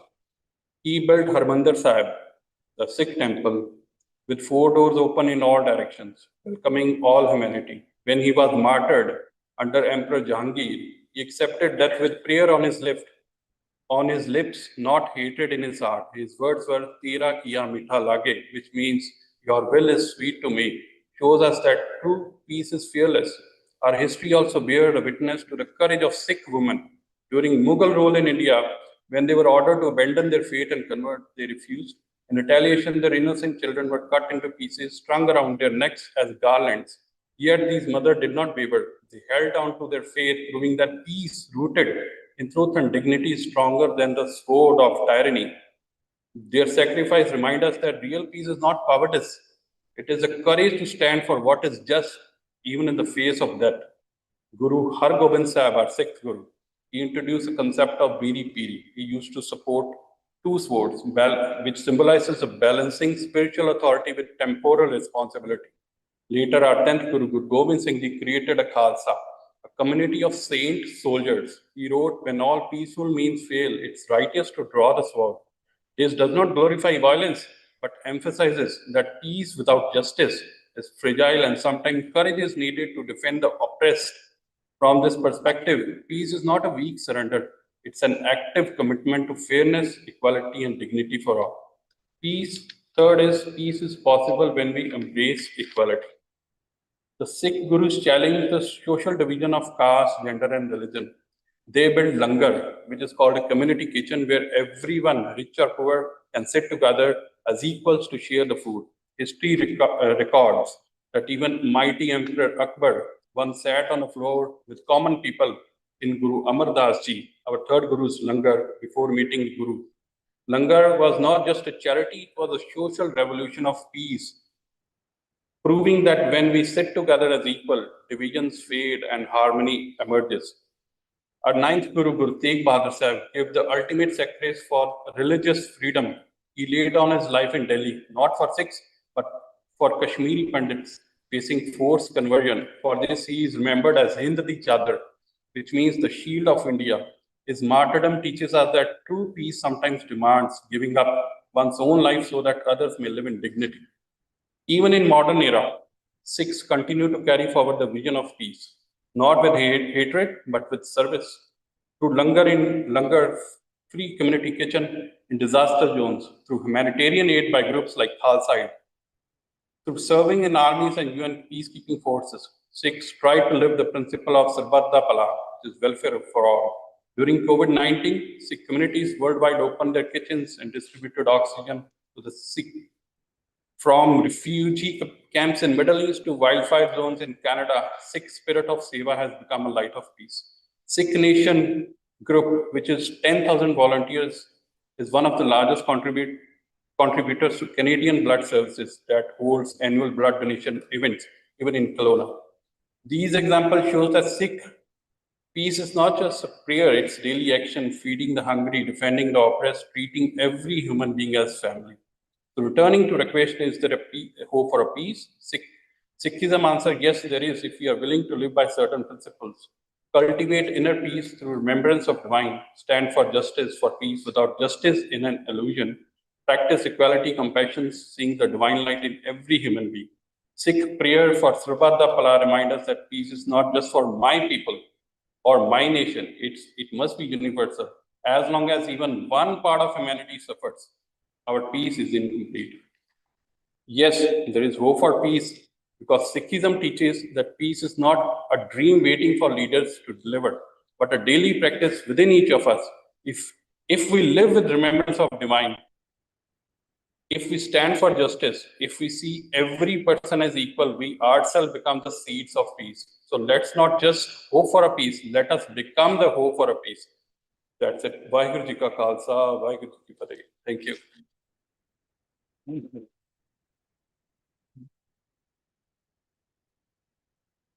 Thank you, Sandeep, for giving us the perspective from your Sikh religion. We appreciate it. And peace, he said, is a daily practice. I agree with that 100%. Thank you. Our next speaker, and I say brothers and sisters, I like to say that, is Mike Boudreau. Mike will give us a perspective of the question, can there be peace, from the Buddhist perspective. Mike is Canadian born, Prince George, BC. UBC electrical engineer, 1985, is that 85? And built vision guided robots. Most recently, fix mushrooms. Do I know what that means? Okay. He's a grandfather of three, the father of three, and his loving wife is Jody, and they've been together 37 years. He's a Rotarian peace builder and a Buddhist meditator. And we're delighted to have him speak at this time.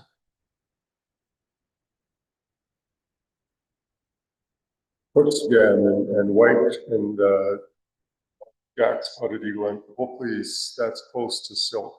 That's Secrepic, so thank you and welcome. I'm feeling the dinner pressure, so I don't think I'm going to take 9 minutes. But happy Tara Day. Tara is a Buddha, a swift Buddha of compassion. So if you ever feel yourself in need of help, just say Om Tara. Really simple. So quick show of hands. You put up your hand if you think there's hope for peace. Okay. Put up your hand if you don't think there's hope for peace. Okay. And put up your hand if you don't care. Okay. So if you didn't put up your hand, just keep that in the back of your mind as I talk here. What is appearing in the world today is the result of our collective karma. Karma has been spoken about a number of times by my peers on the panel here. It's really interesting because when we meet people of every label, ideology, nation, belief, they seem nice and reasonable, like kin. Then why are our society and our social institutions rife with non-peace? Each of our actions affect the world, as inconsequential as they may seem. Even the action of no action has dramatic effect. Remember the poem of about the Nazis, and they came for this group and I said nothing. They came for that group and I said nothing. Now they're coming for me and there's nobody left to say anything. So the greatest evil, this is a quote, by the way, see if you can figure out who said it. The greatest evil is prioritizing what is easy over what is right. So not putting our hand up is easy, for example. Peace is a dependent arising that depends on enough people doing what is right more than what is easy. All of our actions, physical, verbal, and mental, ripple. And there are at most 6 ripples between ourselves and every human being on the planet. The way in which our seemingly small actions interact with others' small actions is hard to see. It is like dropping multiple pebbles into a pond. Where the ripples meet, they either cancel out or add to each other. Enough ripples adding to each other are very noticeable on a social scale. And we're seeing the extremes of some pretty negative ripples right now. Easy actions, examples of easy actions are frowning. Didn't think about that, right? Frowning is an easy action. It is not positive. Scowling, judgment, lying, even white lies. Telling a lie sets the precedence for everybody else to do the same. How do we build trust? Society depends on trust. Peace depends on trust. We need to be trustworthy. Hate, greed, stealing, sounds like the 10 Commandments. Criticism, rejection, jealousy, anger, fear, and doing nothing, non-action. All of these lead to ever more suffering. These are things that we do every day. And our actions are only 6 ripples away from affecting everybody on the planet. We need to be conscious of this. Because until we are, we will keep on causing suffering and non-peace. Examples of right actions: smiling. How often you meet somebody walking down the street and they're smiling, what happens to your face? What happens to your energy? How do you feel? Helping others, showing kindness, listening. Most of us want to convince somebody else that our idea is right, so we're not busy listening or busy formulating our argument. Gratitude, understanding, being trustworthy. Compassion, the wish for others not to suffer. Love, the wish for others to be happy. Agency, doing something about making things right. All of these lead to ever more peace. So leaders lead by the implied consent of the masses. That's kind of the easy route. We cast our votes every few years and then we sit back and let the mayhem proceed. Most people today are either happy with the status quo or feel, if it doesn't bother me, why should I do something about it? And most of us are more interested in being entertained than most anything else. So this leads to non-agency, to not doing something. Canada is the 14th most peaceful country in the world, yet many in our communities do not experience peace right here. And you don't just see it at the margins of society. As you mentioned, it's showing up. And I think it was Charlie, the pressure the mounting pressure, is leading to anxiety in all of us. There's, you know, the mainstream folks are not experiencing peace. Non-peace or evil is prioritizing what is easy over what is right. You'll be surprised where I got this quote from. It's part of the West Point cadet credo. What karma are you creating moment by moment? How does that ripple and interact with everyone else's? This is something to be mindful of. If we do what is easy, nothing. If we do what is easy, nothing, or continue harmful actions, then there is no hope for peace. If we do what is right, then yes, there is hope for peace. May you always have the courage to choose what is right over what is easy. Thank you. Coach Jama'at.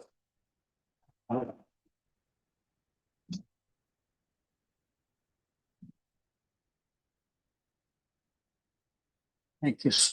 Thank you so much. We appreciate those remarks.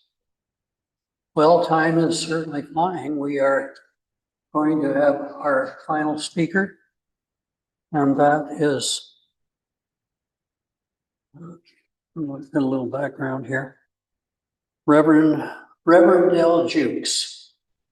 Bill spoke last year, and I still remember your talk. So, you don't, but I really appreciate that he can conclude for us with the spiritual living perspective. He's had 13 years at the helm of the Okanagan Center for Spiritual Living, and an iteration of a spiritual journey that began a half century ago under the tutelage of his parents. Must have wonderful parents. Isn't it great to have great parents that teach us? Journey has embraced most ancient and traditional paths. For the past 22 years, he's returned to new thought and specifically the science of mind. Dale is very happy to present his spiritual preoccupation and fully expects to be walking this walk for the duration of his dance with the divine. Dale, Reverend Jukes.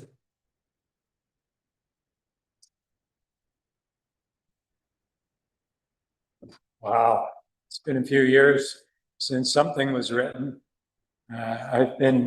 We're celebrating actually this year at my center that I've actually been at the helm for 25 years. So it's wonderful. It's been a wonderful space. It always is to sit here and listen to something so profound from so many people. And that simple profoundness that, you know, the question, is there hope for peace? And every single person here, up here, couldn't be sitting here if they didn't believe that there was hope for peace. You can't do this kind of work if you don't have hope for peace.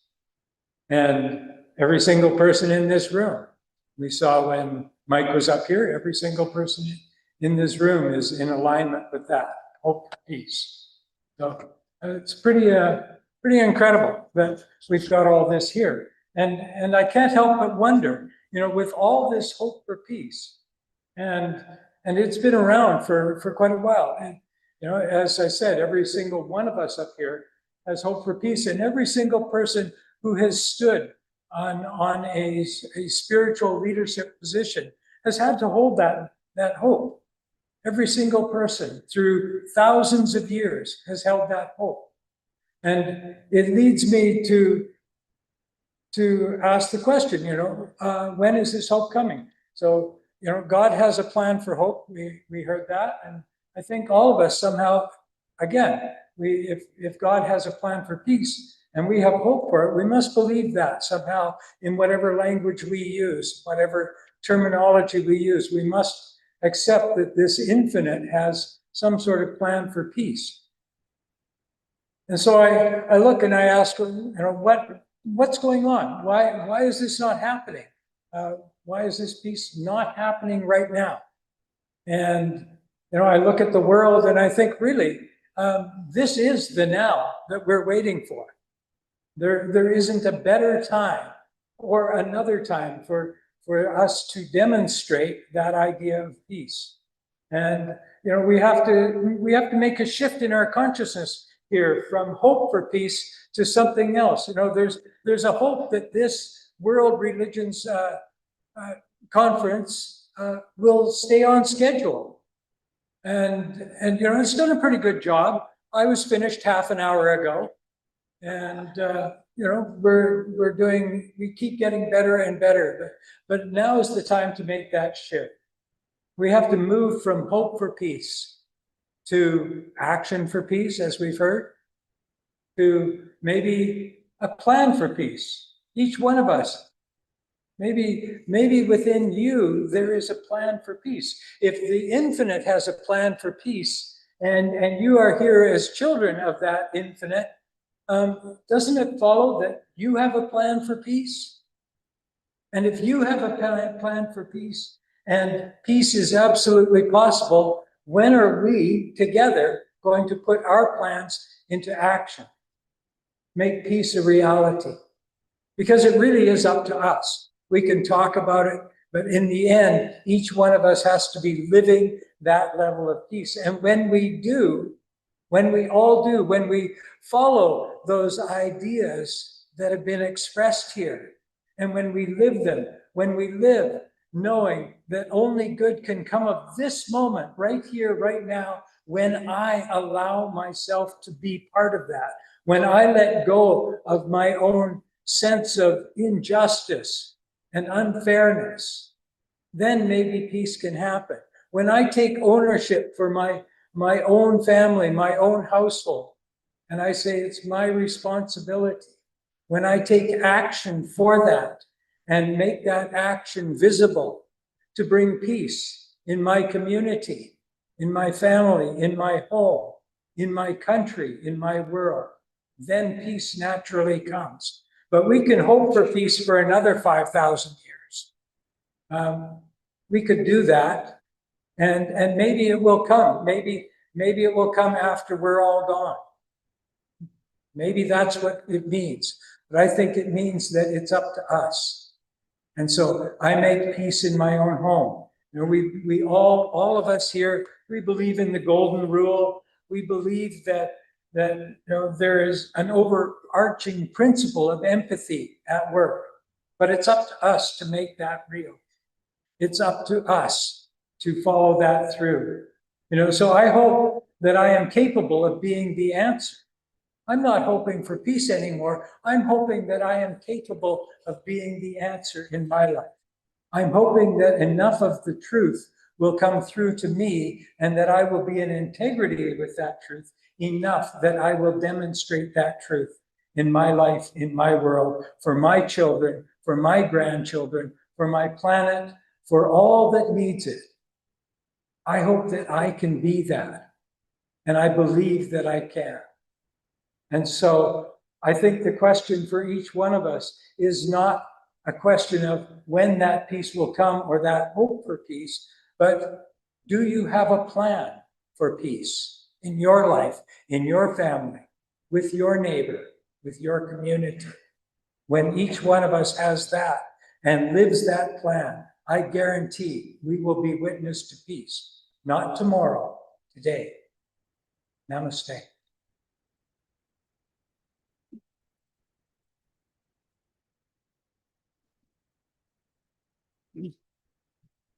Thank you, Reverend Jukes. I endorse everything that you said there. All of you speakers tonight, thank you so much.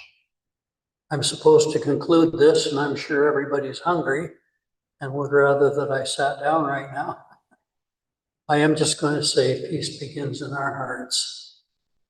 And as we reconcile with our brothers and sisters, everyone to be and strive to be peacemakers, even to love our enemies, as was mentioned by Charlene, there is hope for peace.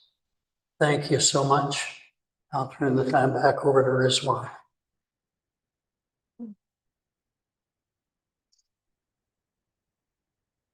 Thank you very much. You have heard about so much spirituality I think so we need much more to concern right now, physical being.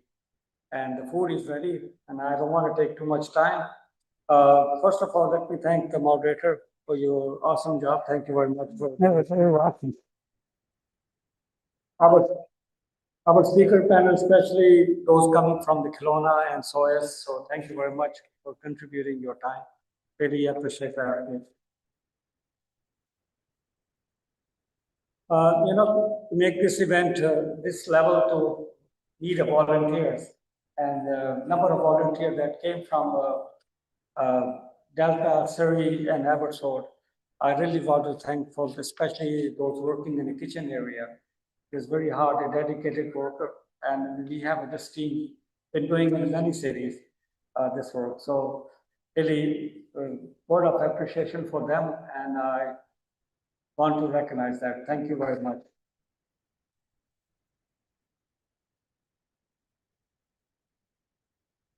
With this note, there's enough food. If you want to take it home, you can take home also. We have a takeout container also. The Lighthouse Restaurant in Abbotsford is very generous with us.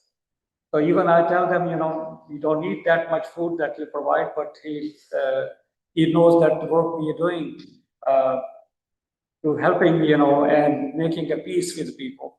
So he'd like to contribute his. So there's enough food. You can take as much you want. Thank you very much, and God bless.